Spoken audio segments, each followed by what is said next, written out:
네, 안녕하십니까. 하나증권 리서치 중국 담당하고 있는 김경환입니다. 사실 요새 뭐 중국 담당 애널리스트는 가장 욕을 많이 먹고 분위기가 안 좋다 보니까 뭐 저희 예측성도 많이 떨어지고 있습니다만, 사실 뭐 그런 가운데 뭐 베스트 애널 하는 게 좀 이번 그 반기는 상당히 조금 멋쩍으면서 더 열심히 해야 되겠다는 생각을 좀 많이 하고 있습니다. 현장에 또 임 박사님 또 오랜만에 왔는데, 제가 또 최근에 이렇게 안 좋으면 또 안 좋은 대로 찾는 데가 많아서 일정 때문에 또 이렇게 원격으로 좀 접속하게 돼서 좀 아쉽게 생각하고 있고요.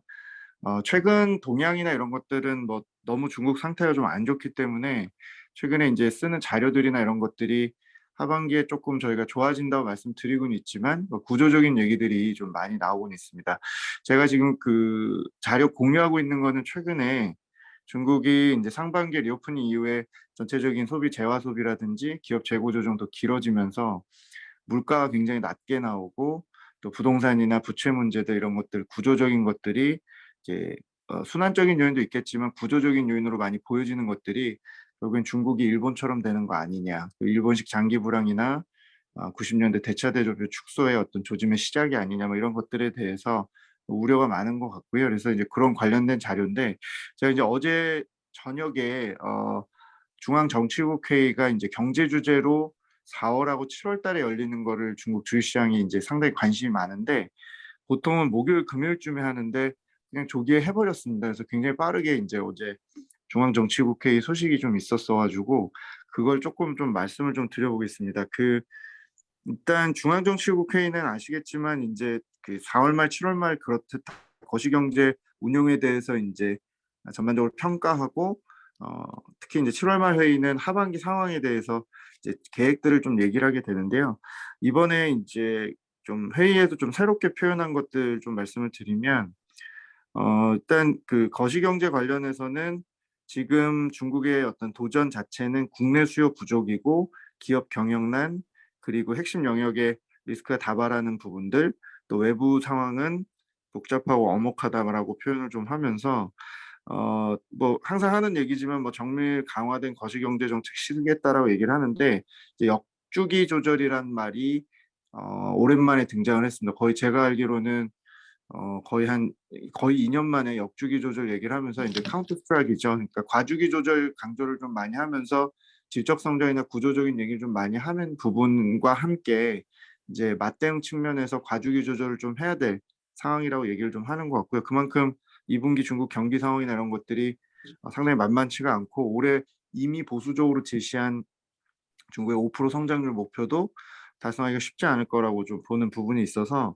그런 표현들이 좀 많이 좀 적극적으로 바뀌었고, 특히 이제 시장은 지금 중국 부양책이 뭐 당연히 대대적으로 나오진 않을 걸로 생각을 하고 있지만, 기본적으로 지금 정도의 부동산 상황이나 내수 상황은 개입을 안 할 수는 없다라고 좀 봤었는데, 다행히도 어제 표현들 자체가 몇 가지가 좀 적극적인데, 예를 들면 자본시장 활성화나 투자 심리 촉진을 하겠다, 그리고 국내 수요 촉진 관련해서는 뭐 항상 얘기하는 자동차나 전자제품이나 내구재 같은 거 대중소비 촉진하겠다, 뭐 이런 것들이 있는데, 어제 이제 표현 중에 소비 견인 경제의, 그러니까 소비 견인 경제 성장의 기본적인 역할이나 어떤 그 기초적인 역할 이런 것들을 좀 강조를 많이 하면서 소비에 대한 표현이 4월 말 대비 좀 많이 바뀌었고, 민영 기업들 요새 상당히 안 좋고 기업들 관망하는 분위기가 강하다 보니까 뭐 여전히 좀 늦은 감이 있지만 어쨌건 그 소통이나 교류 기구 상시화하겠다, 뭐 이거는 이미 액션들이 7월부터 바뀐 부분들이고요. 그리고 이제 국유기업 핵심 경쟁력을 강화하고 이제 민영기업 발전 관련해서 얘기를 하면서, 이제 지방정부한테 뭐 일부 기업들이 떼인 돈이라든지 지방정부 프로젝트 하에서 이제 생긴 문제들, 또 지방정부 부채로 인해서 기업들 투자를 또 막는 부분들, 이런 것들에 대해서 좀 해결해야 된다라는 좀 구체적인, 그러니까 시장이 좀 가려운 것들을 좀 긁어주는 표현 자체는 나왔고요. 이제 시장에서 지금 제일 걱정하고 있는 이제 부동산 관련해서는 일단 그 방주불초라고 해서 집은 뭐 투기 대상이 아니다라고 했던 그 2016년부터 하고 있는 이 캠페인 자체 표현이 뭐 이번 회의에서 그냥 회의록에서 잠깐 삭제된 거긴 하겠습니다만, 어쨌건 오랜만에 삭제가 되고, 굉장히 새로운 표현 중에 하나가 부동산 시장은 지금 뭐 현재 계신 분들이 더 잘 아시겠지만 상당히 지금 냉각돼 있고, 작년 베이스가 상당히 이미 감소세가 마이너스 30%씩 주택 거래가 준 상태에서 올해도 또 지금 7월 들어서 감소세가 30에서 40%씩 나오고 있기 때문에 상당히 심각한데요.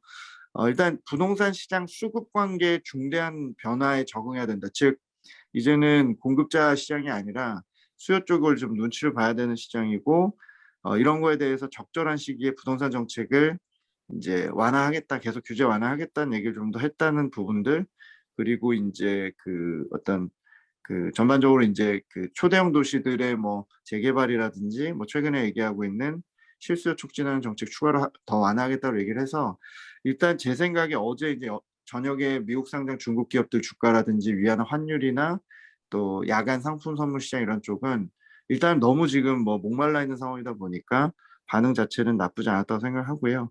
근데 저희는 올해 구조적인 얘기야 뭐 계속 논쟁거리가 되겠습니다만, 사이클이 거의 사라진 것처럼 지금 경기가 어떤 뭐 가계라든지 가계 소비나 기업도 재고 사이클이 계속 늘어지는 상태였었는데, 올해는 저희가 2분기 바닥으로 해서 이제 뉴노멀한 평균 수준의 성장률로 3Q, 4Q에 이제 조금 경기 자체는 완만하게 좀 턴어라운드는 할 거로 생각을 하고요.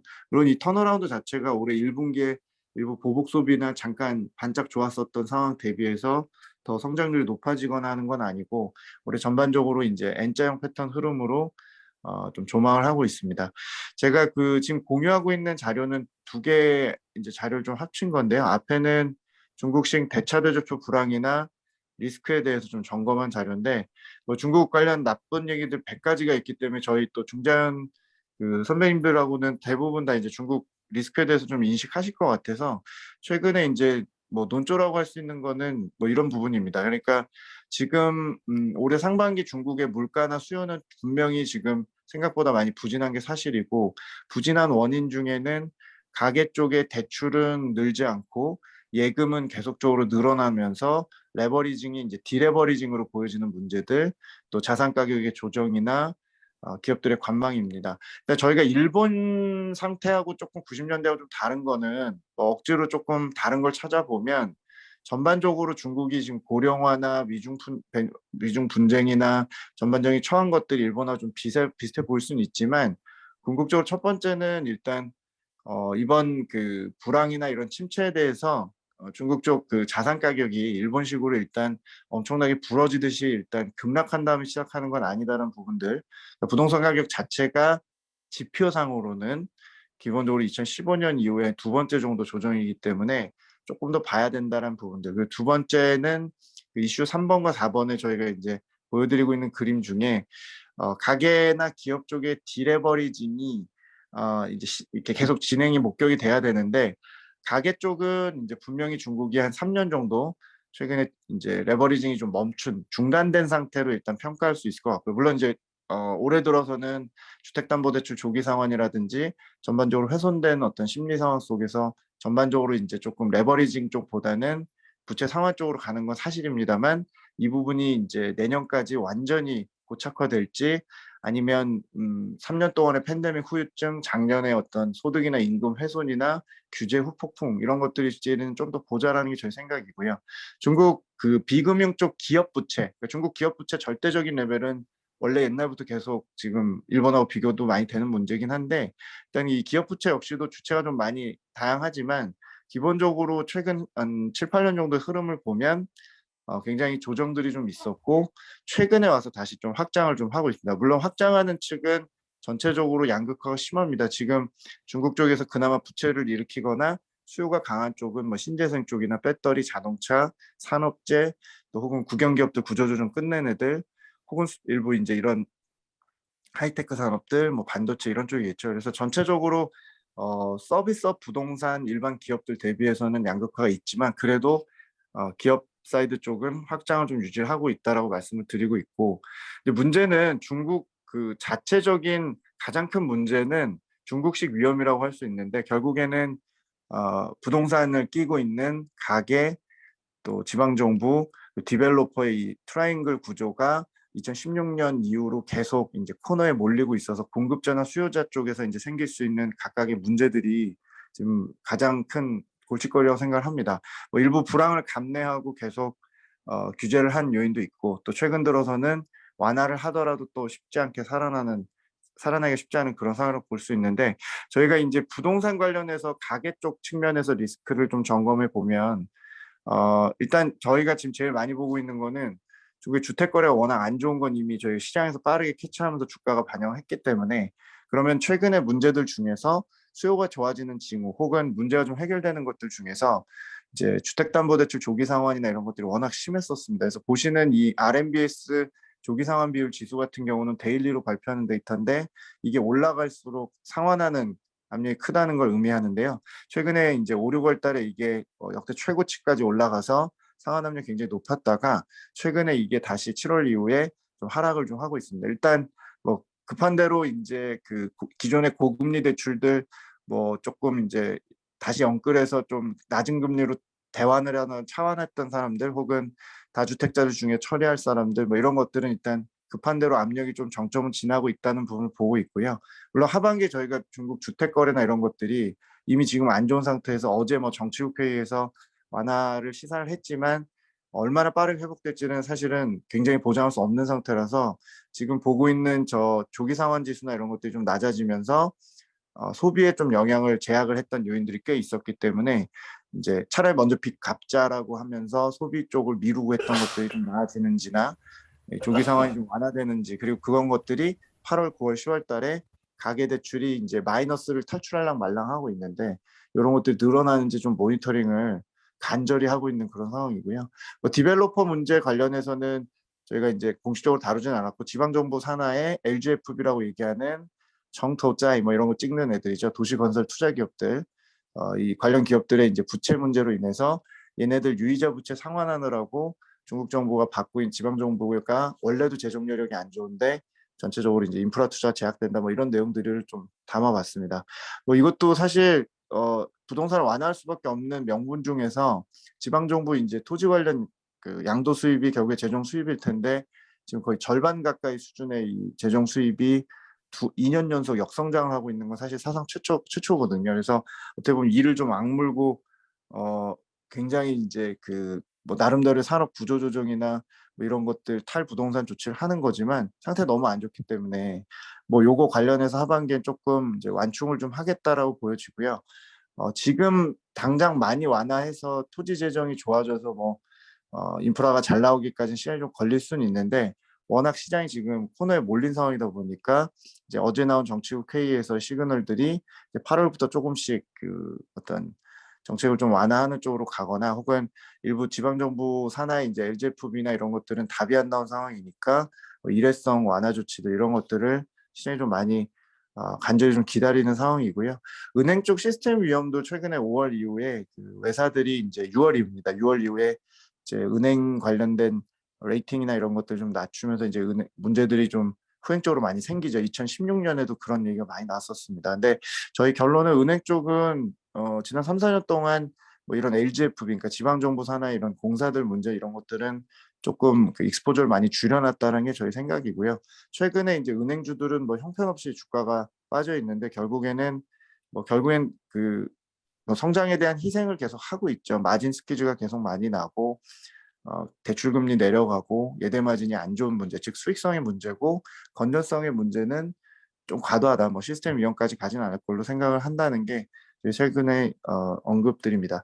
내용이 길어져서 제가 이 뒤에 바로 붙여 있는 자료는 모든 이 중국의 문제를 다 반영하고 있는 홍콩 증시, 그러니까 시가총액 70%가 민영 기업이고 금융 경기 소비재 플랫폼 같은 지금 산업 규제를 받았거나 가장 육성에서 좀 배제돼 있거나 외국인들 노출도가 많은 이 홍콩 증시가 부진한 모습을 보이는 게 결국에는 중국의 리오프닝 이후에 실망감을 가장 적절하게 보여주고, 국내 증시는 지금 중국 모멘텀 없이도 지금 잘 오르고 있습니다만 사실 좀 일부 버블이 좀 걱정이 되는 상황에서 중국이 어떤 중국 관련주들의 모멘텀을 잘 보여주는 게 항생 지수라고 생각을 합니다. 항생 지수 때문에 저희가 지금 거의 뭐 우울증에 걸리기 직전인 상황인데 저희는 그래도 어쨌건 간에 지금 바닥권에 와 있다고 보고 있고요. 전체적으로 지금 내용을 보시면 올해 이제 7, 8월 정도가 중국의 물가의 저점이라고 보고 있고, 이제 전분기 대비해서 이제 주가를 봐야 되는데 전분기 대비 흐름으로 보면 전체적으로 올해 중국 성장률은 2년 평균 기준으로 조금 이제 보게 되면은 상반기에 이제 2분기를 저점으로 해서 하반기에 2년 평균 기준 한 4% 중반 혹은 4% 초반대 정도로 2분기 대비 이제 슬라이트하게 완만하게 올라오는 쪽의 그림을 보고 있고요. 이제 외국인이 이제 미국 긴축이나 이런 쪽에 반영했던 것들은 항생지수 대부분 반영이 돼 있기 때문에 조금 홍콩의 비관론이 좀 과해 보인다. 그래서 홍콩 좀 좋아지는 거를 하반기에 예상을 좀 드리고 있는 상태입니다. 길어졌는데 일단 여기까지 말씀을 드리도록 하겠습니다. 감사합니다. 이부 세션 본격적으로 저희 중미 반도체 전쟁과 중국의 반격이라는 주제로 우리 고영하 원장님 모시고 발표 들어보도록 하겠습니다. 원장님 안녕하세요. 네, 그럼 시작하겠습니다. 안녕하십니까, 고영하입니다. 지금 중국에 온 지가 지금 21년째 되고요. 북경에서만 21년째 살고 있습니다. 제가 조금 전에 말씀을 해주셨지만 조선공학과를 나왔고, 그 다음에 쭉 IT 쪽에 있었는데, 최근에는 저기, 북경대학교 한반도 연구소에 있으면서 보고서를 자주 쓰게 되는데, 주로 서울에서 질문하는 내용이 반도체 관련된 질문이 19년도부터 계속 한 4년 동안 반도체 관련된 그 질문들이 많았고 보고서를 많이 썼기 때문에, 그래서 부득이하게 반도체를 공부하게 돼서 반도체에 관심이 많이 있고요. 중국의 반도체 산업을 이해하는데 어떻게 하면 이해를 할 수 있을까 잘 생각을 해봤더니, 중국의 반도체 기업은 모두 한 5만 개 정도 되는 것 같습니다. 지금 현재. 그런데 그 중에서 상장 기업이 한 150개 정도 되고요. 그 중에 비상장 기업 중에서도 좀 의미가 있는 기업이 한 150개 정도 되기 때문에, 제가 생각하기에는 중국의 반도체 시장을 이해하기 위해서는 한 300개 정도의 기업을 이해를 기본적으로 해야지 할 수 있다. 결국 산업이라는 건 기업의 실적의 합의 산업이기 때문에 기업들을 미시적으로 알아야 거시적으로 산업을 이해할 수 있다. 이게 제 생각이었고요. 그런 의미로 제가 이제 어디야, 뉴스핌이라는 그 통신사하고 같이 해서 뉴스핌에다가 반도체 관련, 중국 반도체 관련된 연재를 한 12번 했고요.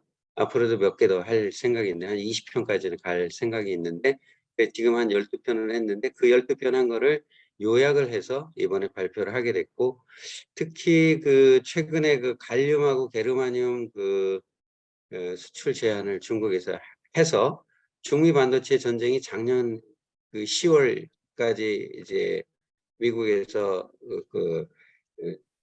중국을 이렇게 제재를 했고, 그 이후에는 뭐 제재를 안 했고, 오히려 한국하고 중국하고 한국하고 미국의 이제 그 반도체법 나오면서 미국의 이제 그 보조금을 받았을 경우에 한국의 그 SK나 삼성의 중국 공장의 장비를 업그레이드하거나 아니면 뭐 생산성을 높이는데 어디까지 제한하고, 이런 문제들이 이제 주로 이슈가 됐고, 중미 간의 반도체 전쟁은 조금 수면 아래 내려가 있었는데, 갑자기 중국에서 게르마늄하고 그 갈륨하고를 수출 제한을 하면서 다시 수면으로 올라온 이런 상태에서, 그래서 이제 중국의 반격이라고 이렇게 오늘 제목을 정해서 말씀드리게 됐습니다. 저는 고용하고요. 중국에서 21년째 북경에 살고 있고, 한국에서 3번 대우조선, 삼성, 그다음에 미국 회사 이렇게 3번 회사를 다녔고, 중국에 와서는 3번 창업을 했고요. 후에 과기정통부 산하의 한국혁신센터 중국 센터장을 했고, 그다음에 SK텔레콤 고문이나 한국산업은행 북경 지점에 고문을 했고, 현재는 북경대학교 한반도 연구소에 있으면서 한국창업원 원장, SV 인베스트먼트 고문, 그다음에 중국 자본시장 연구회 중국 연구소장을 겸하고 있습니다. 한국창업원은 북경에 만든 한국 중소벤처기업 전용 공유 오피스고요. 한 4,400평방미터 되기 때문에 농구장 크기 한 10개 반 정도 되고, 인원이 한 600명 정도 일할 수 있고, 작년에 11월에 오픈할 조그만 공유 오피스입니다. 혹시 중국에 진출하는 기업들이 있으면 소개를 해주시면 감사하겠고요. 본론에 들어가서 오늘 반도체 오늘 내용은 한 4가지 꼭지로 말씀드리겠습니다. 미국의 제재와 중국의 반격을 이해하기 전에 세계 시장하고 중국 반도체 현황을 말씀을 드리고요. 그 다음에 미국 제재, 중국의 반격, 그 다음에 그럼에도 불구하고 한중 간의 반도체 분야에서 협력이 할 수 있는 분야가 있을 것이냐, 이렇게 4가지 꼭지로 말씀을 드리겠습니다. 먼저 세계하고 한국 반도체 시장의 개황, 어떤 특징이 있는지를 보시면 세계 반도체 시장은 2000년대 전까지는 그 컴퓨터에 들어가는 CPU 메모리를 중심으로 발전을 했고요. 그 핸드폰이 나오고 나서부터 한 2014, 15년까지는 핸드폰이 주로 핸드폰을 위주로 해서 거기에 들어가는 뭐 AP라든지 거기에 메모리, DDI 같은 이런 여러 가지, 그다음에 통신 관련된 모뎀 같은 이런 그 메모리 아니 반도체를 중심으로 해서 발전한 상태이고, 그다음에 이제 전기 자동차가 나오고 AI가 발전하면서 이쪽에 다시 뭐 GPU라든지 아니면 그 자동차용 반도체, 모스페트 같은 거, 전력 반도체 같은 것들, 그런 것들을 중심으로 발전하고 있는 이런 3단계의 그런 발전 그 단계에 있습니다. 반도체를 이해하실 때 반도체가 어려운 게 반도체로라는 거를 통해서 그 실리콘을 그 가공해 가지고 최종적으로 나오는 제품의 종류가 무수히 많기 때문에 사실 반도체라는 것이 이해하기가 어렵습니다. 제가 작년에 그 배터리를 이제 시장 조사를 한 적이 있는데, 배터리를 보니까 간단하더라고요. 소재가 4개가 있고 결국 나온 제품은 뭐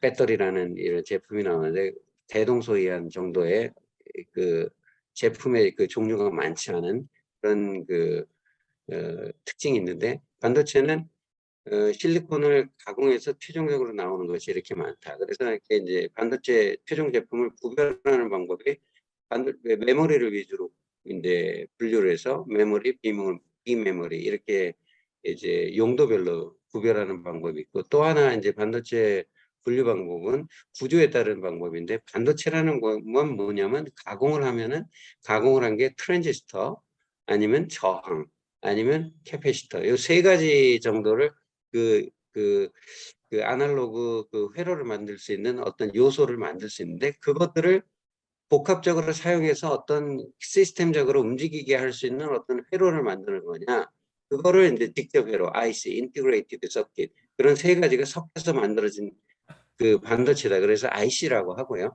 그 3가지 기능이 있는 것 중에 대부분이 이제 트랜지스터나 다이오드인데, 그런 한 가지 특별한 요소만 가지고 한 가지 기능을 가지고 만든 어떤 제품은 디스크리트, 이거를 이제 개별 소재라고 우리 번역을 할 수 있는데, 이런 그 복합적으로 여러 가지 요소를 포함해서 만든 거냐, 아니면 하나의 기능만 사용하는 거냐, 이거에 따라서 이제 직접 회로냐 아니면 개별 소재냐, 이렇게 2개가 나눠질 수 있고요. 그다음에 직접 회로는 그 반도체에서 돌아가는 건 회로의 기본적인 원리는 아날로그입니다. 근데 그것들 아날로그를 통해서 그 온오프를 할 수 있고 그 분기를 할 수 있는 거를 사용해서 그게 결국 그 전기의 신호를 가지고 어떤 그 로직을 실현할 수 있는 방법이 있는데, 그래서 기본적으로 원래 아날로그의 특성을 가지고 할 수 있는 거는 아날로그 반도체고, 그걸 가지고 그 분기를 해서 어떤 로직적인 어떤 그 논리를 처리할 수 있는 그런 형태를 만든 게 이제 로직 반도체입니다. 그래서 아날로그 반도체는 이제 전력 관리라든가 신호 처리를 하는 이런 반도체가 있고요.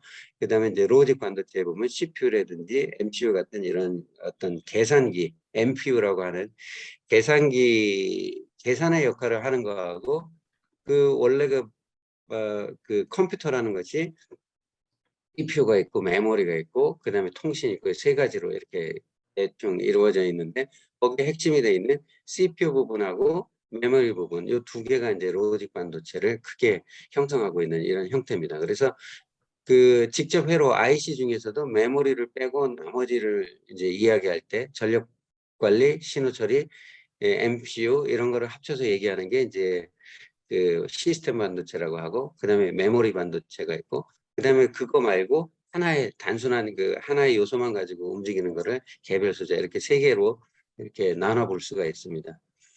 반도체를 만드는 이제 공정을 보면 산업 체인을 보면 반도체를 어떻게 만드느냐, 최종 제품을 어떻게 만드느냐 하는 거에 의해서 결정이 되는데 먼저 설계를 하고 그다음에 제조를 해야 되고 그다음에 제조를 하고 나면 그 웨이퍼에 있는 거를 다이라는 걸로 이렇게 잘라 가지고 그 다시 그거에 이제 껍데기를 붙이고 다리를 붙이고 하는 그 후공정이 있습니다. 그렇게 세 가지 공정이 있는데 제조하고 후공정에는 장비를 설치를 하고 그 장비 위에다가 반도체 소재를 집어넣으면 그 소재가 최종 제품으로 바뀌는 이런 세 가지, 다섯 가지의 큰 그 산업의 분야가 있습니다. 그리고 또 또 한 가지를 보면은 설계하고 제조 후공정이 어떻게 보면은 협업으로 하게 돼 있는데 왜 그러냐면 공장을 하나 지으면 그 공장을 다 채울 수 24시간 돌려서 제품을 만들 수 있는 이런 대량 생산을 할 수 있는 그 제품이 적기 때문에 그 소량 생산하는 게 다품종 소량 생산을 하는 게 그 반도체의 특징이기 때문에 설계하고 제조하고 후공정이 나눠져 있습니다. 근데 특별히 메모리 반도체라든가 아니면 인텔 같이 그 PC의 그 CPU를 그 독점하고 있는 이런 체제에 있는 이런 회사는 설계하고 제조하고 후공정을 한꺼번에 처리하는 경우가 있죠. 이러기 때문에 이거를 IDM이라고 합니다. Integrated Device Manufacturer 그래가지고 팹리스하고 팹하고 그 후공정을 이렇게 같이 하는 이렇게 IDM이라는 방법이 있기 때문에 그러면은 반도체 산업을 그 산업 체인을 보면 IDM 하나하고 그다음에 각각의 다섯 가지 요소하고 요 다섯 이렇게 하면은 여섯 가지 이제 요소가 그 분야가 나오는데 이따가 중국의 반도체 그 산업을 설명드릴 때도 요 여섯 개의 분류법에 산업의 그 분류법에 따라서 요 중국의 그 반도체 산업을 소개를 해드리겠습니다. 그래서 이렇게 세 가지 공정에 장비하고 소재가 들어가면 최종 아까 말씀드린 여러 가지 다양한 반도체 제품이 이렇게 나오게 되어 있습니다.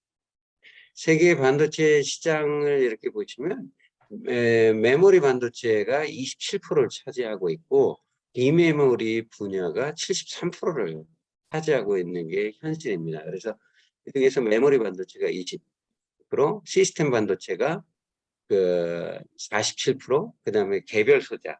우리가 한국에서는 별로 이렇게 신경을 안 쓰고 있는데요. 전력 반도체라든가 아니면은 그 센서라든가 이런 것들이 개별 소자인데 이게 26% 정도 시장을 차지하고 있습니다. 한국 반도체, 중국 반도체를 이해하기 전에 한국 반도체를 조금 보시면 좋은데요. 한국 반도체의 특징은 뭐냐면 메모리 반도체만 아주 잘하고 있습니다. 다른 거는 아까 말씀드린 메모리 반도체, 시스템 반도체, 개별 소재 이 세 가지 큰 분야가 있는데 거기서 나머지 분야는 포기하고 메모리 반도체만 아주 발전한 게 아주 특징적인 거고요. 그래서 최근에 이제 자료인데 2023년도 1분기를 보시면 D램의 세계 점유율이 한국이 67%를 차지하고 있고요. 뭐 물론 이제 전에보다 조금 많이 점유율이 떨어져 가고 있는 상태인데 이게 걱정스럽긴 하지만 전에는 70%를 넘었는데 지금 이제 이번 분기에 5.7%가 빠져가지고 67.1%를 지난 1분기에 했습니다. 그래서 전 세계의 3분의 2 이상의 D램을 한국에서 만든다. 굉장히 잘하고 있는 거죠. 그 다음에 낸드 플래시 같은 경우는 세계 점유율이 49.3%를 차지하고 있습니다. 물론 이제 전부 여기도 이제 그 낸드 분야의 그 시장 점유율이 지난 분기에 비해서 굉장히 많이 빠졌습니다. 작년하고 올해를 통해서 한국의 그 메모리 반도체의 그 시장 점유율이 점점 줄어들고 있는 이런 그 상황이 있기 때문에 우리한테도 좋지는 않은 모양입니다.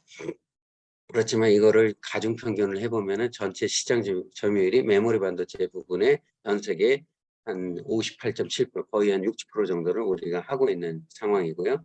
그다음에 이제 최근에 중국에서 마이크론에 대한 제재를 했기 때문에 앞으로 한국의 드램이나 낸드 플래시의 그 시장 점유율이 더 올라갈 것으로 이렇게 예상을 하고 있습니다. 그다음에 이제 비메모리 부분이 아까 보시면은 여기 비메모리가 47% 정도, 거의 뭐 절반이, 아니, 시스템 반도체 쪽이 이제 47%고 비메모리 부분이 73%인데 그 73%의 시장 중에서 한국은 3%밖에 시장 점유율이 되지 않습니다. 그리고 비메모리 반도체 중에서도 유일하게 이미지 센서 부분에서만 세계에서 그 오른쪽에 있는 그림인데요. 그 이미지 센서를 보시면 거기에 삼성하고 SK 하이닉스가 합쳐서 한 24% 정도의 시장 점유율을 보이고 있습니다. 그러니까 비메모리 제품이 엄청 많은데 다른 거는 다 포기하고 그 이미지 센서 부분에만 하죠. 왜 그러냐면 이미지 센서도 단일 품목으로서 생산량이 많은 그런, 그러니까 소품종 대량 생산이 가능한 그런 반도체 제품이다. 그래서 한국은 뭐냐면, 한국의 반도체 특징은 뭐냐면 소품종 대량 생산을 할 수 있는 이런 그 반도체 제품에만 특화해서 한국이 발전했다. 이건 뭐냐면 한국이 사람이 반도체 인력이 적고 그다음에 자본은 많기 때문에 그거를 최대한으로 활용한 이런 산업의 재편의 결과다, 이렇게 보실 수가 있습니다. 그래서 중국의 산업 현황을 보시겠는데요. 아까 말씀드렸다시피 6개, 반도체 산업의 체인이 6개, 5가지 이제 큰 분야가 있고, 이 설계, 제조, 후공정을 한꺼번에 하는 IDM은 주로 이제 메모리나 CPU 쪽에서만 한다고 그랬는데, 그렇게 6개 관점에서 6개 산업의 분야로 분류를 해서 중국의 반도체 산업을 조금 소개를 드리겠습니다. IDM 중에서는 메모리하고 CPU가 있는데, CPU는 어차피 미국이 다 잡고 있기 때문에 중국에서도 CPU 부분은 따로 봐야 되고요.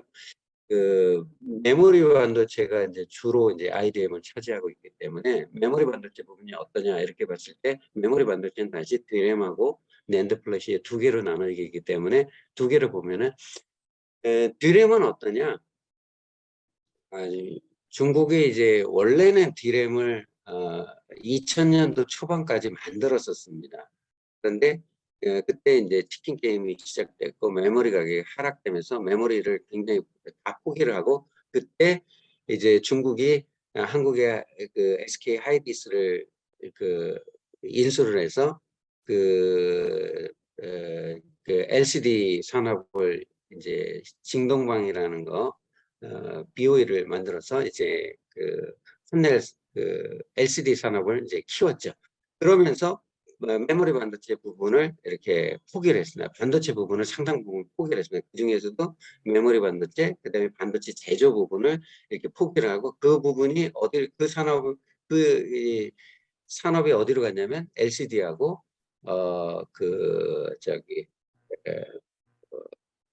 태양전지 쪽으로 산업이 이렇게 전이가 됐습니다. 그 인력들이 중국의 그 국가 연구소들이 다 전에 반도체 하던 것들이 그 당시를 보면 2000년대 초반, 2002년, 2003년도에서 다 과제가 LCD하고 태양광으로 바뀌었습니다. 그러면서 메모리 반도체를 포기했는데, 그러고 나서 2013년도에 메모리 반도체가 중국에서 산업의 쌀이다, 뭐 석유보다 더 많이 수입한다, 이런 얘기가 나오면서 중국의 반도체 산업을 키워야 된다 하면서 2014년도에 반도체 펀드가 이제 생겼죠. 그때 한 20조 정도의 그 반도체 펀드를 최초로 만드는데, 그 돈을 대부분 어디에 썼냐면 반도체 제조에 썼습니다. 제조하고 IDM, 메모리 반도체 쪽에 썼는데, 그러면서 한 반도체 메모리 반도체 공장을 한 서너 개를 이제 시작을 할 때, 그때 시작된 게 이제 창신 메모리라는 메모리 반도체 회사하고 상장 메모리라는 이 낸드 플래시 공장하고 이 2개를 먼저 시작을, 그거하고 후지엔진화라는 요 3번째 DRAM 반도체 회사, 요 3개를 이렇게 시작을 하게 됐습니다. 그래서 DRAM 공장은 보시면 지금 현재 뭐 명목을 유지하고 있는 건 지금 3개 정도 되고요. 그중에서 이제 창신 메모리라는 거는 2016년도 6월에 안희성의 허페이성 정부에서 설립을 한 거고요. 2019 2019년도 12월부터 DDR4하고 LPDDR4를 양산을 시작했습니다. 기술은 12인치 웨이퍼에 19나노 기술을 사용하고 있고 17나노 기술로 업그레이드를 하고 있죠. 그래서 미국이 보면은 중국의 그 반도체 기술 제재를 잘 하는데, 이거 보면은 작년 10월 7일 날 나온 그 미국의 그 반도체 장비 기술, 그 다음에 인력 수출의 가이드라인에 보면은 드램 반도체는 18나노 이하 되는 기술은 중국에 수출할 수 없다. 여기가 왜 나오냐면 바로 창집 메모리가 지금 19나노로 그 기술을 그 반도체 DRAM 반도체를 만들고 있는데, 그걸 17나노로 업그레이드하는 그 중간에 있기 때문에 18나노부터 지금 19나노 하고 있는 거는 허용을 하고, 그거 이상의 18나노 이하 되는 것들은 기술 두지 말라. 그래서 창신 메모리를 핀셋으로 이렇게 하듯이 이 창신 메모리를 변형해서 여기 배제를 가한 겁니다. 그래서 지금 현재는 양산 규모가 한 12인치 웨이퍼를 한 월 6만 장 정도 수준으로 하고 있는데, 이거는 삼성 반도체 라인 하나 돌아갈 때 한 12만 장에서 13만 장 돌아가는데, 그거의 절반에 미치지, 절반 이하, 한 절반에 미치지 못하는 이런 수준인데, 이게 왜 공장을 돌리지 못하냐면 수율이 충분히 나오지 않기 때문에, 반도체 공장을 돌리면 돌릴수록 그 수율이 낮아서 결국 그 손해가 나기 때문에 많이 못 돌리고 있는 이런 수준인 것 같고, 그래서 DRAM 세계 시장 점유율이 0.2% 정도밖에 되지 않는 그런 수준에 있습니다. 그리고 푸지엔 진화라는 게 있는데, 2016년도 2월에 중국 최초로 이제 메모리 반도체 공장을 새로 시작한 프로그램인데, 이때 이제 푸지엔 정부가 이제 대만의 UMC라는 세계 3대 파운드리 중에 하나인 이 공장하고 같이 합작을 해서 생산은 UMC에서 기술을 대고, 푸지엔 정부는 돈을 대고 인력을 대고, 그다음에 이때 메모리 반도체 기술을 가져야 되는데 이걸 어디에 가져올까 그러면서 마이크론에서 일했던 사람들을 대거 채용을 해서 여기서 이제 반도체 DRAM을 이제 설계를 하죠. 그래서 2018년도 10월에 이미 25나노의 DRAM을 시제품을 생산했는데, 이때 마이크론에서 푸지엔 진화의 푸지엔 진화로 옮겨간 마이크론 기술자들이 본사의 기술을 도용했다. 이런 거를 이제 소송을 제기해가지고 2019년도 3월부터 공장이 가동이 되죠. 그리고 미국에서 중국의 반도체 그 제재를 시작한 게 바로 푸지엔 진화의 이 DRAM 반도체를 최초로 제재를 했습니다. 여기 마이크론의 기술을 도용했 이런 사실이 확인이 됐기 때문에 여기서 제재를 처음 시작한 겁니다. 그래서 미중 간의 반도체 무역 전쟁이 반도체 전쟁으로 전이되는 최초의 사건이 푸지엔 진화였다. 이렇게 보시면 되고요. 그래서 푸지엔 진화는 장비도 있는 상태에서 지금 IP를 해결을 못해서 반도체를 생산을 못하고 있는 이런 상황이고요. 그런데 작년 3월에 갑자기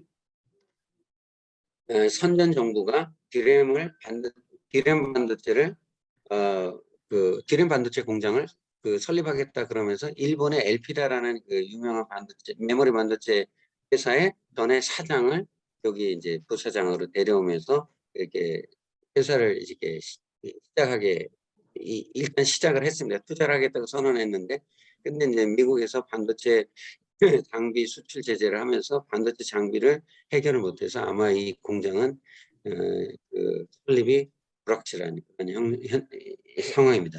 그래서 전체적으로 DRAM 반도체는 세계 시장 점유율이 유일하게 양산하는 공장은 창신 메모리라는 하나의 공장밖에 없고, 시장 점유율은 전 세계 시장 점유율은 한 0.2% 이하를 하고 있는 이런 상황입니다. 두 번째가 이제 낸드 플래시인데요. 낸드 플래시는 조금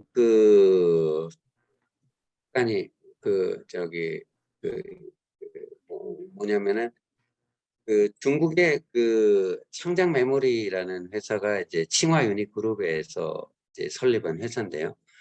원래는 그 밑에 이제 제조 공장 하나가 있는데, 그 제조 공장 하나가 원래 유럽의 메모리 반도체를 OEM으로 생산하는 이제 파운드리를 대신 해주고 있던 공장이 있었습니다. 그리고 중국에서 유일하게 메모리 반도체를 지속적으로 그 2000년도 이후에도 포기하지 않고 하던 이제 공장이 우한에 하나 있었는데 그거를 이제 인수를 하면서 YMTC라는 이런 회사를 이렇게 만들게 된 겁니다.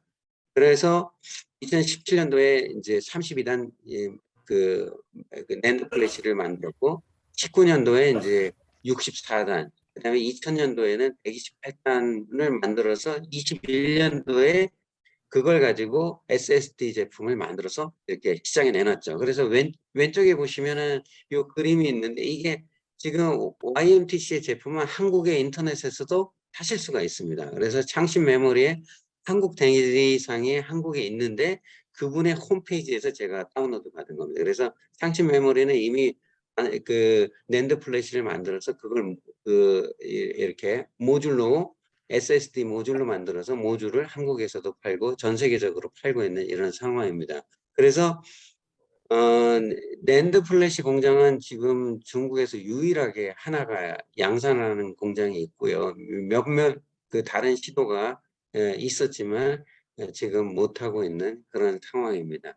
그리고 낸드 플래시도 마찬가지인데 지금 128단을 하고 있고 작년 같은 경우에 200단 넘어가는 제품을 앞으로 개발하겠다고 이렇게 그 창작 메모리에서 YMTC에서 발표를 했는데 미국에서 작년 10월에 발표한 거 보면은 128단 이하의 기술은 중국의 장비 기술 그다음에 인력을 수출할 수 없다 이렇게 한 게 바로 그 핀셋식으로 창작 메모리를 제재한 겁니다. 그러니까 미국에서 중국의 그 반도체 기술을 제재할 때는 중국의 현실을 정확히 알고 그거에 따라서 제재를 한 겁니다.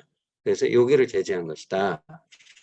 그래서 이 창작 메모리는 아주 그 비교적 성공적으로 지금 돌아가고 있는 메모리 그 국가 반도체 펀드가 투자한 가장 성공적인 그런 케이스고요.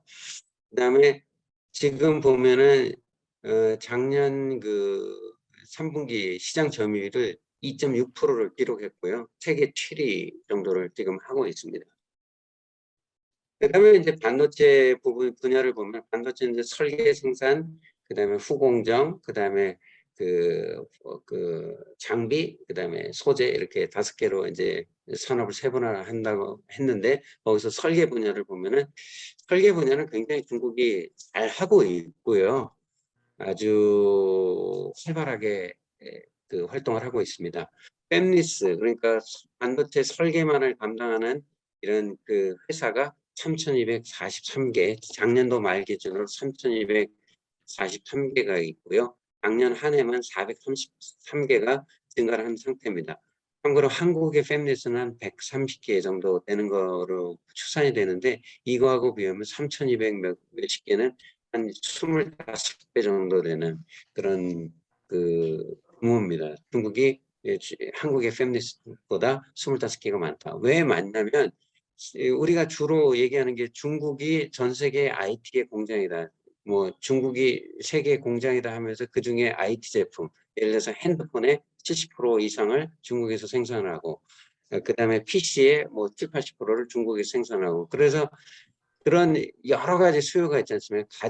가전도 한 50% 이상을 중국에서 생산하고 그렇기 때문에 IT 제품의 대부분을 중국에서 지금 생산하고 있기 때문에 여러 가지 그 IT 제품에 들어가는 반도체 수요가 끊임없이 발생을 합니다. 그래서 그러한 새로운 반도체를 설계하는 팹리스가 발전하는 게 되는 것이고 그래서 한국에 25개 정도의 많은 양의 수의 반도체 회사가 있고 그 중에서도 이제 보면은 웨이어 반도체라는 게 있는데요. 옛날에 미국의 옴니비전이라는 그런 회사에 중국 공장이 있었는데 이거를 인수해서 윌셈이라고 이렇게 바꿨고 그거를 그 중국의 거창반에 이렇게 작년에 상장을 시켰습니다. 웨어 반도체는 지금 전 세계 한 10위 정도에 계속 있었다가 작년 올해 1분기부터 9위로 올라가는 그런 상황이 벌어졌습니다. 이거 이외에도 사실은 AI 반도체 쪽에 뭐 호라이즌 로보틱스라든가 아니면 뭐 한호지 그러니까 그런 회사들이 많이 있고요. AI 쪽에 반도체 회사들이 지금 AI 반도체 쪽만 해도 거의 뭐 10개 이상이 활동을 하고 있는 정도로 것으로 이렇게 보이고요. 그래서 팹리스 쪽이 굉장히 발전했다. 이렇게 보시면 됩니다. 그다음에 이제 두 번째로 보실 게 이제 파운드리인데요. 파운드리는 이제 생산을 담당하는 건데 세계 10대 파운드리를 보시면 5위에 SMIC라는 게 있고 6위에 화홍이라는 데가 있고요. 그다음에 전에 이제 10위에 또 하나가 이제 넥스트칩이라고 하는 징허 지청이라는 회사가 하나 있었는데 이거는 이제 작년 그 4분기부터 10여 건에서 탈락을 한 그런 상황입니다. 그래서 보시면 5위하고 6위에 그 두 개 기업이 이미 10위권 안에 들어가 있다. 그리고 원래는 10위권에서 탈락한 그 지청이라는 게 하나 더 있었고 그게 탈락하면서 사실은 한국의 그 동부 DB 하이테크가 이 10위로 지금 올라가 있는 그런 상황입니다. 그런 상황이고 그래서 이 5위하고 6위하고의 그 마켓 쉐어를 이제 더하면 한 8% 정도 되고요. 작년에 한참 그 중국의 파운드리가 그러니까 세 번째 회사까지 10위권에 있었을 때는 한 10%를 넘긴 적이 있었습니다. 그래서 여기도 보시면은 특징적으로 보셔야 될 게는 SMIC인데요. SMIC는 공장이 한 8개 정도 있습니다. 그 밑에 이제 자회사가 한 8개 정도 있고요. 이 공장마다 한 라인이 1개에서 2개 정도 있는 그런 상황입니다. 이 중심 고지는 특별히 보셔야 될 게 중국에서 유일하게 14나노 공정을 할 수 있는 이런 공장을 보유하고 있습니다. 상해에 있고요. 라인이 2라인이 있습니다. 그리고 7나노 공장을 북경에다 세우려고 했는데 미국에서 반도체 장비 제재를 했기 때문에 7나노 공장은 짓지를 못하고 있는 공장은 가동이 돼서 클린룸까지는 만들었는데 거기에 7나노 그 노광기를 수입을 못하고 있기 때문에 지금 공장을 완공을 못하고 있는 상태고 최근에는 그 클린룸을 놀릴 수 없기 때문에 중국 장비를 집어넣어서 그 전력 반도체용의 저급 그러한 그 공장으로 지금 개조를 하는 준비를 하고 있는 그런 소식이 들리고 있고요. 여기서도 마찬가지지만 미국에서 작년도 10월 7일 날 발표했던 중국의 반도체 제재를 보면은 마지막 이제 제재죠. 그 제재를 보면은 뭐라고 되어 있냐? 파운드리는 14나노 이하의 기술에 대해서 그 장비와 기술과 인력을 수출 못하게 돼 있다. 이거는 뭐냐면 중심 반도체를 핀셋으로 제재하는 겁니다. 그래서 아까 D램 반도체, 그다음에 D램 반도체는 18나노 이하 기술은 안 되고, 그다음에 낸드 플래시는 128단 이상의 그런 기술은 안 되고, 그다음에 파운드리는 14나노 이하의 기술은 안 된다. 이 세 가지가 바로 그 세계 그 큰 기업들을 핀셋으로 제재하는 그런 모양입니다. 그래서 중국은 파운드를 계속 늘리려고 하고 있는 상황인데 지금 장비를 못 사와서 파운드리를 지금 늘리지를 못하고 있는 그런 상황입니다. 왜 그러냐면 반도체 설계 기업이 많이 있기 때문에 파운드리 수요가 있는데 그 파운드리를 확장을 못하고 있는 상황입니다. 특히 화웨이의 경우가 있는데 화웨이가 2019년도에 최초로 이제 한국에서 11월 30일 날 5G를 시작했고 중국에서 12월 1일 날 다음 날 시작을 했는데 그때 사용했던 화웨이가 발표했던 이제 CPU가 있습니다. 기린이라는 CPU가 있는데 그 CPU가 바로 전 세계에서 최초로 이제 TSMC에서 7나노 공정으로 최초로 양산했던 제품이 바로 화웨이의 AP죠. 5G를 가능케 하는 AP였는데 그 AP가 미국의 퀄컴의 AP보다 좋았다. 성능이 5G에서. 그래서 나중에 이제 화웨이를 제재하고 그래서 화웨이의 7나노 공정으로 만든 기린이라는 CPU를 TSMC 대만에서 만들었는데 TSMC가 결국 미국의 압력에 굴복해서 2000년도 9월부터 화웨이의 CPU, AP를 생산을 파운드리를 서비스를 중단을 하죠. 그래서 화웨이가 현재 화웨이가 5G 핸드폰을 만들지 못하고 있습니다. 그리고 그 5G 퀄컴의 5G 제품도 화웨이는 팔지 않기 때문에 아너라고 하는 화웨이의 그 핸드폰 부분을 션전시에 매각을 하는 그런 결과가 나왔죠. 이런 그 여러 가지 문제점들이 여러 가지 이런 미국의 제재와 이런 것들이 그런 그 산업하고 굉장히 많이 있습니다.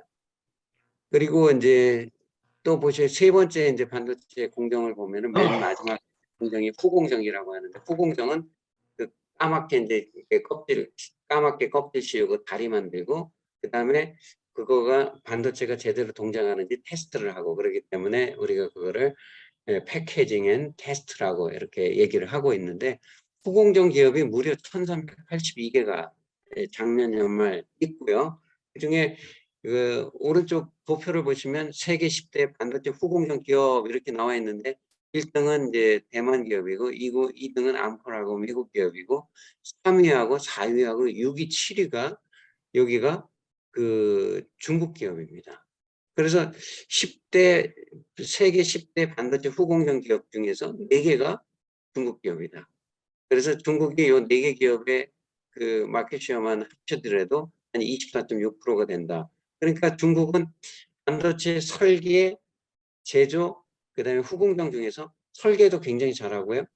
후공정은 진짜 전 세계적으로 가장 앞서 있는데도 불구하고 제조 분야가 약해서 미국의 제재에 지금 거의 뭐 항복하다시피 하는, 소리를 못 내고 있는 이런 상황입니다. 그래서 후공정 분야는 전 세계에서 가장 앞선 게 중국이다, 이렇게 보시면 됩니다. 그리고 이제 제조하고 그 후공정은 장비가 필요한데, 이 장비는 이제 장비를 하는 회사도 굉장히 많습니다. 그리고 지금 그 중국에서 그 VC 투자, PE 투자가 가장 많이 들어가는 그 산업 분야가 반도체 장비 분야이고요. 지금 미중 반도체 전쟁의 핵심이 바로 장비를 안 주는 거거든요. 미국에서 쭉 장비를 안 줬다가 7월 23일 날 일본에서도 이제 참여를 해서 반도체 장비를, 그 첨단 장비는 중국이 주지 않겠다.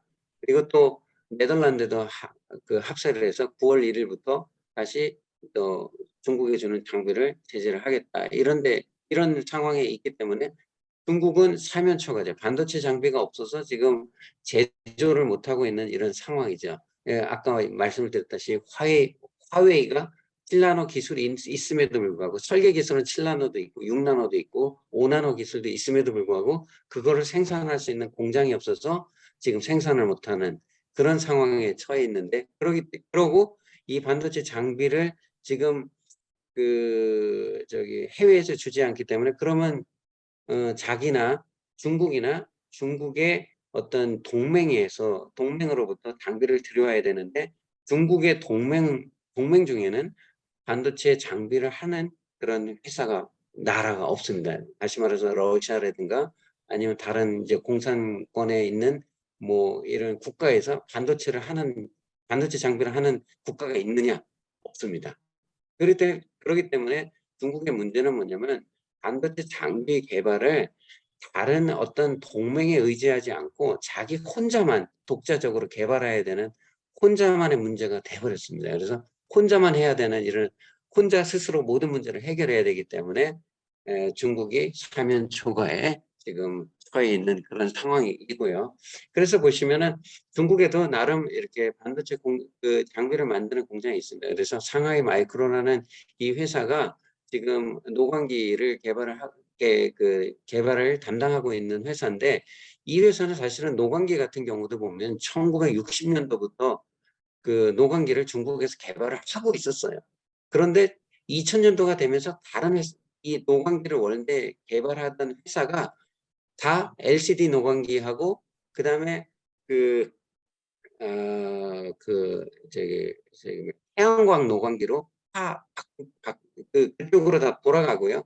이 회사 자체도 상하이 마이크로 이 전자도 전에 이제 반도체 쪽에 노광기를 개발하다가 그 기술을 가지고 다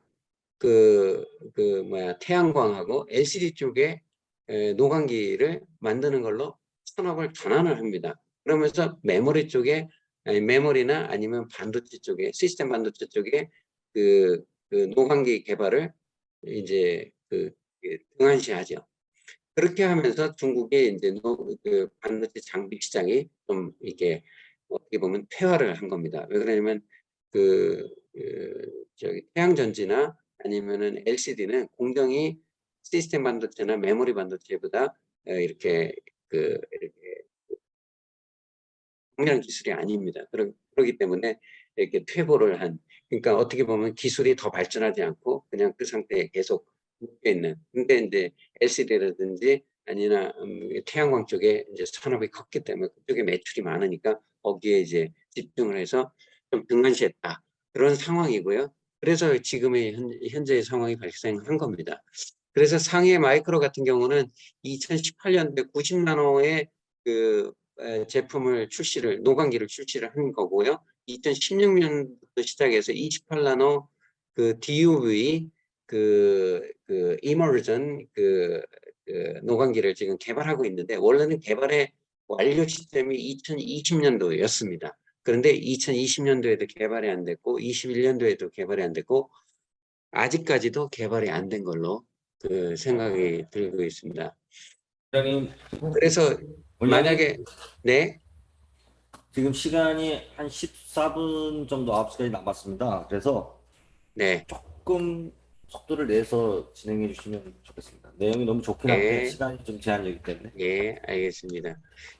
사실 그 내용이 더 중요하고요. 뒤에 내용은 사실은 별로 중요하지 않다고 생각을 해서 제가 조금 더 시간을 앞에 중국의 그 반도체 산업의 현황을 조금 설명하는 데 시간을 많이 쓰고 있습니다. 예, 9시 전에 끝내도록 하겠습니다. 아니, 9시가 아니, 9시인가요? 네네네. 그렇군요. 예, 빨리 끝내겠습니다. 예. 그리고 이제 베이펑 화창이라는 기업이 있고요. 이거는 북경에 있는데 그러니까 미국의 에이맥 같이 증착기를 중심으로 해서 이제 발전했는데 지금은 이제 모든 장비를 개발하고 있고요. 중微반도체라는 거는 중국의 램이라고 하는데 식각기, 에칭기를 중심으로 해서 발전해서 지금은 모든 장비를 개발하고 있습니다. 여기 베이펑 화창은 북경에 있고 중웨이 반도체는 상해에 있습니다. 그래서 상해하고 북경이 지금 경쟁하고 있는 이런 모양으로 이렇게 보이고 있고요. 융포 페이커라는 회사, 처인데 터라고 잘못 썼습니다. 처인데 이 회사가 중국의 KLA, 다시 말해서 테스트 장비를 전문으로 하는 이런 기업입니다.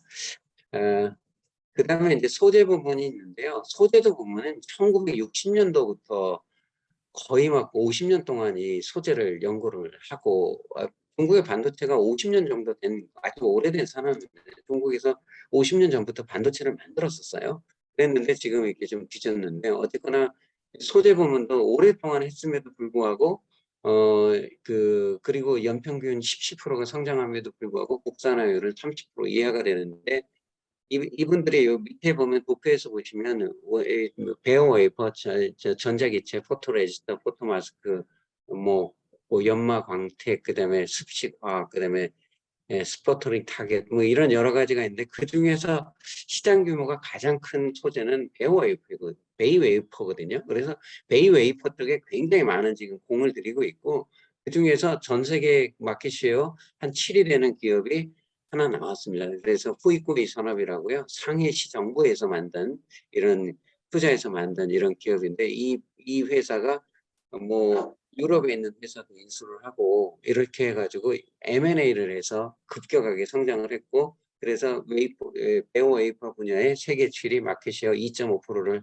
하는 회사가 됐고요. 여기서 또 포토 레지스터 같은 경우도 보면은 지금 50년 역사가 있는데도 불구하고 지금 포토 레지스터가 또 제품 중에서 두 번째 많은 비중을 차지하고 있는 소재인데 국산화율은 5%도 안 되는 이런 상황이 있습니다. 그래서 중국의 반도체를 보시면 설계 쪽은 잘하고 있다. 후공정은 아주 잘하고 있다. 그런데 장비 쪽이 아주 1%밖에 못하고 있다. 그리고 소재하고 제조 쪽은 조금 하고 있다. 이 정도로 보시면 됩니다. 그래서 중국은 뭘 하냐면 대안으로서 자동차 반도 중국이 이제 신에너지 자동차 쪽에서 전 세계 1위를 하고 있지 않습니까?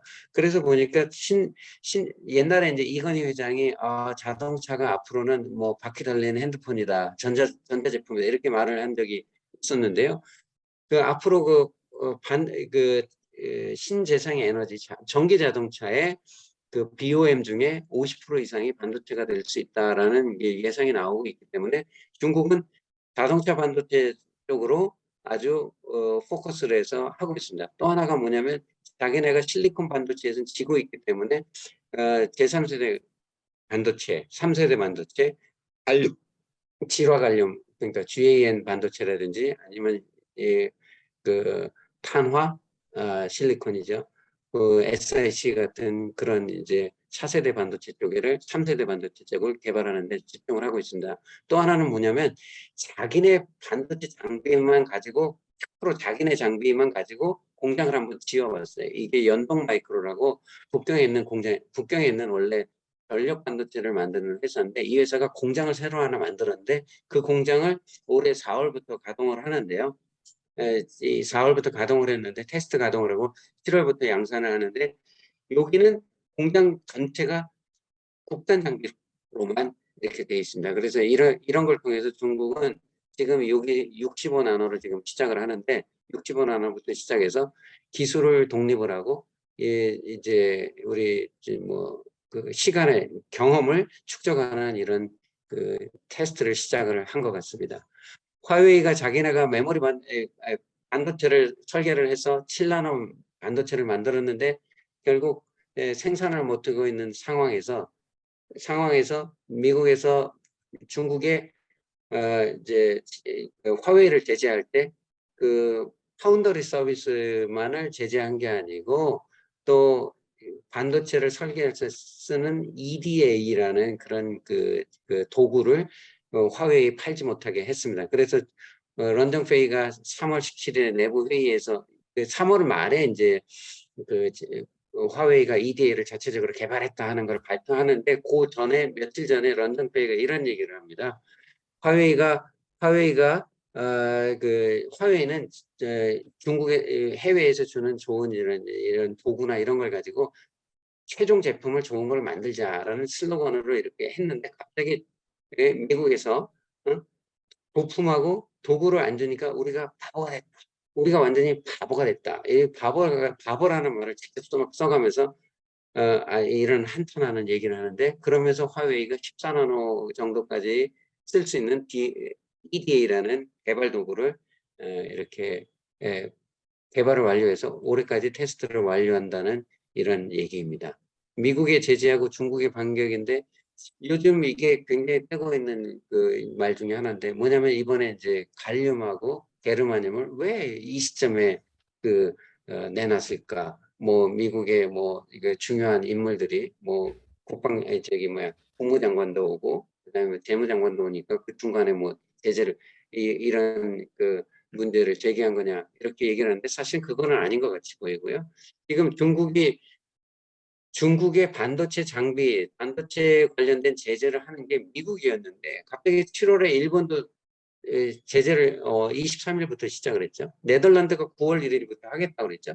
이렇게 시리즈로 제재를 더 강화하는 쪽으로 돼 있고 그다음에 미국에서도 7월에 보면은 고성능 반도체 제품 자체를 그러니까 엔비디아의 그 GPU를 중국에 수출 못하게 하고 중국에 이제 작년에 12월에 이제 수출을 못하게 했는데 그랬는데 클라우드에 이제 GPU가 달려있는 클라우드 서비스를 중국 사람들이 거기에 접속을 해가지고 AI 기술을 개발하니까 그거 자체도 7월부터는 막겠다 하는 이런 여러 가지 중국에 대한 추가 반도체 제재를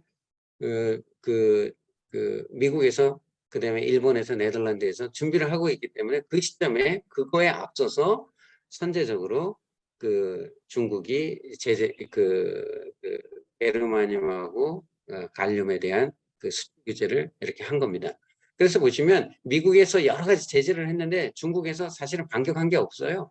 말로만 뭐 어쩌고저쩌고 했지만 실제로 한 거는 사실은 없는데, 사실 어떻게 보면 화웨이의 이제 그 멍완조라고 런정 페이의 딸을 이제 카나다에 억류를 순일 정도 했는데 2018년도 12월부터 억류를 했죠. 그랬는데 작년 그 재작년 이제 21년 9월 달에 이제 데려왔습니다.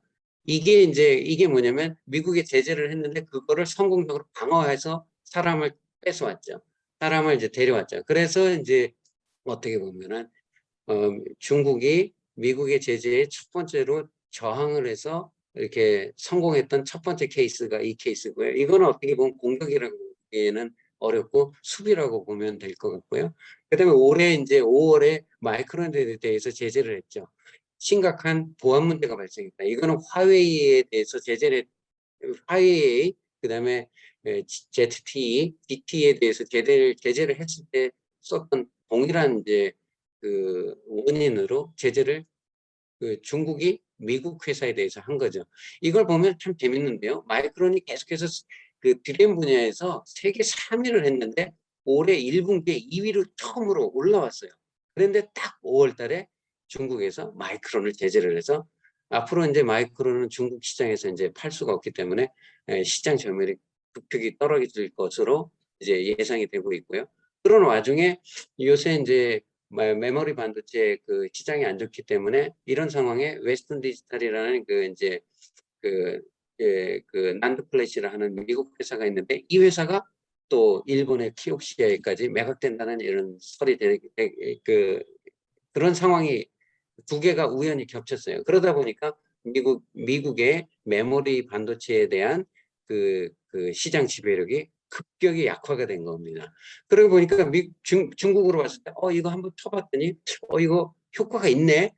이런 첫 번째 반격이 굉장히 성공했다라는 그런 어떤 그 결과를 얻게 됐습니다. 그래서 이번에 갈륨하고 게륨하늄은 5월에 이제 마이크론을 제재하고 두 번째로 이제 미국에 대해서 공격을 한 건데, 여기 보시면은 이제 요새도 이제 갈륨 게륨하늄 이걸 딱 얘기하니까 독일에서 벌써 이거가 벌써 리튬으로 가면은 히토류 쪽으로 다 확장이 되면 이거 큰 문제다. 이거 세계가 발칵 뒤집혀가지고 지금 여러 가지 얘기를 하고 있지 않습니까?